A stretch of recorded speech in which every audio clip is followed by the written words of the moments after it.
الحلقة دي أقول لك إزاي تنقي الصوت عندك بطريقة احترافية جدا باستخدام برنامج معظم المحترفين بيستخدموه أو بيتعاملوا بيه في المونتاج.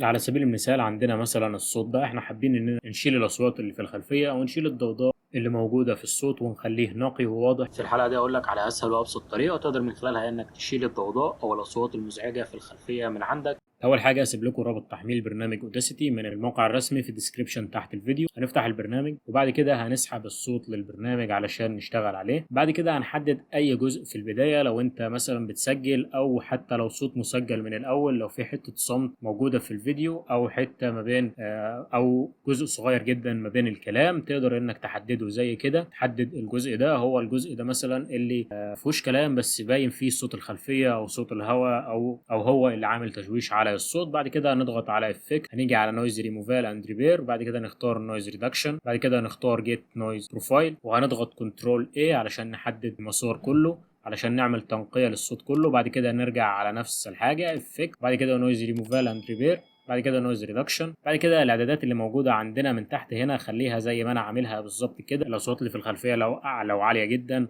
او في تشويش عالي جدا ممكن تعلي الاعدادات دي، بس الافضل خليها على الاعدادات اللي انا عاملها دي. وبعد كده نضغط على اوكي. بعد كده هنشغل الصوت. في الحلقه دي اقول لك على اسهل وابسط طريقه تقدر من خلالها انك تشيل الضوضاء او الاصوات المزعجه في الخلفيه من عندك نهائيا من الفيديو او الصوت بتاعك. وبكده في اقل من دقيقه عرفتك ازاي تقدر انك تنقي الصوت بدرجه عاليه جدا وتشيل الضوضاء او صوت الخلفيه اللي موجوده في الصوت اللي بتشوش على الصوت. متنساش تعمل لايك وتشترك في القناه وتفعل الجرس علشان يوصلك كل جديد.